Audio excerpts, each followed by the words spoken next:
नमस्कार, मैं हूं प्रेम शंकर सिंह और आप देख रहे हैं प्राइम न्यूज का डिजिटल प्लेटफॉर्म। और इस वक्त एक बड़ी खबर लेकर मैं आपके सामने आया हूं और वो खबर ये है कि स्वामी प्रसाद मौर्य ने समाजवादी पार्टी से इस्तीफा दे दिया है।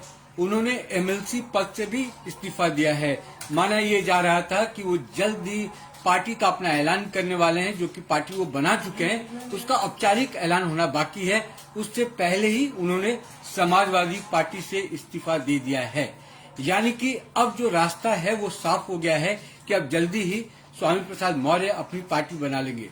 ये स्वामी प्रसाद मौर्य वही हैं जो कि सनातन धर्म को लेकर, बीजेपी को लेकर, एनडीए को लेकर लगातार बयानबाजी करते रहे और समाजवादी पार्टी को नुकसान पहुंचाते रहे। ऐसा राजनीतिज्ञों का कहना है, जो राजनीति के जानकार हैं उनका कहना है कि इनके बयान से समाजवादी पार्टी को बहुत नुकसान हुआ है। हालांकि एक समय में अखिलेश यादव हमेशा से इनका बचाव करते आए, लेकिन एक वक्त ऐसा आया कि लगा अखिलेश यादव को कि स्वामी प्रसाद मौर्य के रहने से पार्टी को नुकसान हो सकता है।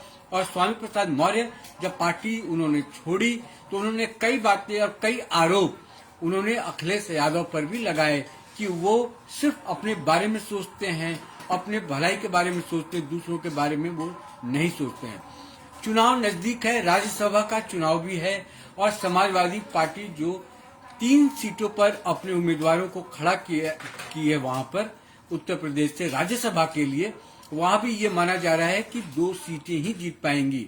बीजेपी वहां पर 8 उम्मीदवारों के नामों की घोषणा की हुई है और 11 में से 8 यानी कि बीजेपी और 2 सपा, यानी कि वहां भी नुकसान सपा को है।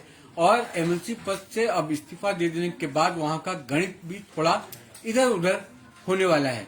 यानी कि इस वक्त की जो बड़ी खबर यह है कि समाजवादी पार्टी से स्वामी प्रसाद मौर्य ने इस्तीफा दे दिया है और इस्तीफा देने के बाद अब वो जल्द ही औपचारिक ऐलान कर देंगे अपनी नई पार्टी का। और जो उनका वोट बैंक है, जिस पर वो दावा करते हैं, वो वोट बैंक इस बार के लोकसभा चुनाव में किसके साथ जाता है, क्या स्वामी प्रसाद मौर्य के कहने पर या उनके एंटी कैंपेन करने पर वो वोट बैंक कहां ट्रांसफर होगा, समाजवादी पार्टी को कितना नुकसान पहुंचा पाएंगे स्वामी प्रसाद मौर्य, और इनकी लड़ाई के बीच में भाजपा कहां खड़ी है, भाजपा को कितना फायदा होने वाला है, ये तमाम चीजों पर हमारी नजर है। इस पर भी चर्चा होगी, इनसाइड स्टोरी पर भी हम बात करेंगे। लेकिन फिलहाल जो इस वक्त मैं आपसे मुखातिब हूं, ये बताने के लिए हूं कि समाजवादी पार्टी से स्वामी प्रसाद मौर्य ने इस्तीफा दे दिया है और दोपहर 1:30 बजे वो एक प्रेस कॉन्फ्रेंस करने वाले हैं और उस प्रेस कॉन्फ्रेंस में स्वामी प्रसाद मौर्य पूरी बात बताएंगे कि इसके पीछे क्या क्या वजहें रही, अचानक ऐसी क्या जरूरत आन पड़ी, ऐसा क्या मोह भंग हो गया कि समाजवादी पार्टी उनको छोड़ना पड़ा। क्योंकि कई बार ऐसा हुआ है, कई ऐसे मौके आए हैं कि स्वामी प्रसाद मौर्य जो भी हिंदू देवी देवताओं, सनातन को लेकर जो बयान देते रहे, पार्टी के अंदर से ही उनके खिलाफ आवाज उठती रही। लेकिन अखिलेश यादव हमेशा मौन रहे और मौन स्वीकृति कह लीजिए उनको मिलती रही अखिलेश यादव के तरफ से। लेकिन वक्त एक ऐसा आया, खासकर अयोध्या में भगवान श्री राम के मंदिर बन जाने के बाद से चीजें कुछ बदली और जो हिंदू छवि के लोग थे, जो हिंदू राजनीति की बात जहां तक हो रही थी, वहां पर समाजवादी पार्टी बैकफुट पे नजर आ रही थी। उसके पास कहने के लिए कुछ बहुत ज्यादा नहीं था।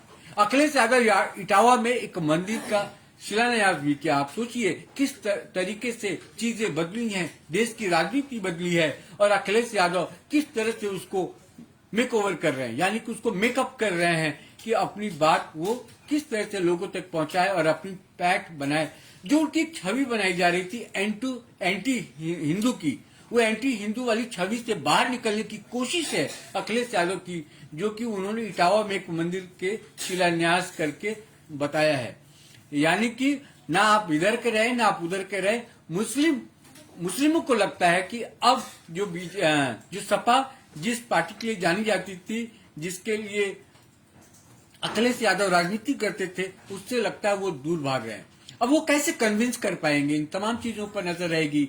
1:30 बजे प्रेस कॉन्फ्रेंस जब होगा स्वामी प्रसाद मौर्य, और स्वामी प्रसाद मौर्य क्या कहते हैं अखिलेश यादव के लिए, समाजवादी पार्टी के लिए, आने वाले समय के लिए उनका जो प्लान है, फ्यूचर प्लान क्या है, उसको लेकर क्या सोचते हैं, इन तमाम चीजों का जिक्र वो अपने प्रेस कॉन्फ्रेंस में करेंगे। उसका एनालिसिस भी हम करेंगे, उसका भी विश्लेषण करेंगे। बस इंतजार कीजिए 1:30 बजे का। 1:30 बजे के प्रेस कॉन्फ्रेंस के बाद मेरी आपकी फिर मुलाकात होगी, तब हम बात करेंगे कि अब आगे क्या होने वाला है। स्वामी प्रसाद मौर्य का, अखिलेश यादव का, सपा का और यूपी की राजनीति किस ओर जाती दिख रही है। फिलहाल इतना ही। नमस्कार।